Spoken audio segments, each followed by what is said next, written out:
Qui dit quoi? Qui dit fun? Les kiddies, je me suis fait agresser par un zombie. Il était énorme, mais j'en ai ramené un bout. Du coup, maintenant je suis prête pour vous montrer la recette des fausses blessures et du faux sang. Mais attention, c'est pas un truc de fragile. Du coup, si t'es trop petit et que t'aimes pas les blessures, désolé mon petit gars, mais c'est pas fait pour toi.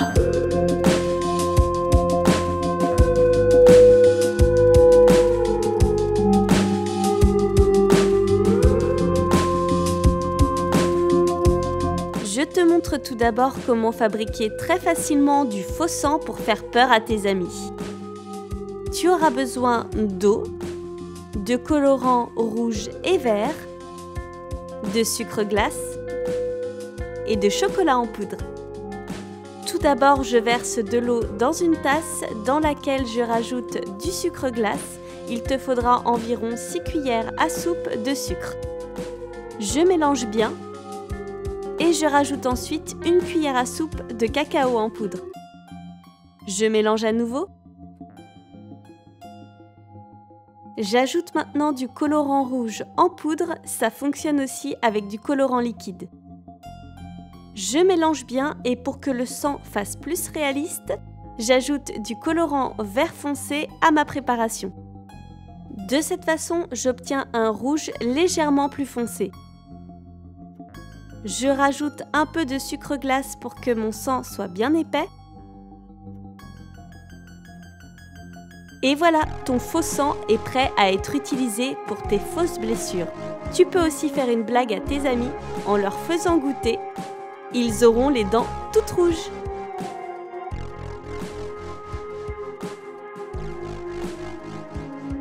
Je te montre maintenant la technique de la fausse blessure. Tu auras besoin de pâte à modeler type pâte à sel ou encore de la pâte autodurcissante que tu peux voir sur cette chaîne, d'un peu d'eau, de fond de teint que tu peux emprunter à un adulte, il faut juste qu'il soit de la même couleur que ta peau, de faux sang que l'on vient de créer et de riz pour créer des petits asticots. Je commence par prendre la pâte que je malaxe bien pour qu'elle se ramollisse et qu'elle s'adapte bien à ma main.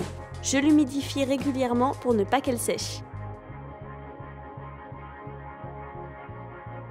Ensuite, je l'applique sur ma main et je lisse la pâte sur ma peau de manière à ce qu'on la voie le moins possible.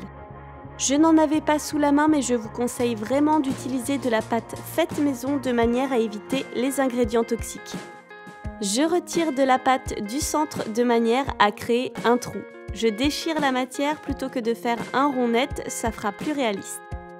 J'applique maintenant le fond de teint à l'aide d'une éponge. Le but est de créer la même couleur sur la pâte et sur la main. J'applique un peu de fard marron et un peu de fard à paupières noir pour créer une ombre au centre du trou. Je prends bien le temps pour recouvrir la pâte de fond de teint. Et maintenant, je peux appliquer le faux sang. Je le laisse dégouliner tout simplement sur la main et dans le trou et je le tapote légèrement à l'aide de mon éponge. On dirait une vraie, non? C'est vraiment dégoûtant. Voilà ce que ça donne quand c'est terminé. J'avoue que j'étais très satisfaite du résultat. Tu n'as plus qu'à aller faire une mauvaise blague à tes parents ou à tes amis. Tu peux utiliser cette technique pour créer toutes sortes de blessures. Je te montre par exemple comment créer un effet craquelé entre ton pouce et ton index. Lisse bien la pâte avec tes doigts et crée une encoche à l'aide de la tranche d'une règle et recouvre le tout de fond de teint. Applique-le bien partout pour ne pas avoir de délimitation. Une fois que j'ai appliqué le sang, ça ressemble à ça. C'est plutôt convaincant et pour imiter des petits vers, tu n'as qu'à placer des petits grains de riz tout autour de ta plaie. J'espère que cette astuce te plaît pour Halloween. N'hésite pas à liker et à t'abonner à la chaîne. Envoie-moi des photos de tes créations sur Facebook ou Instagram et je te dis à bientôt pour de futures vidéos.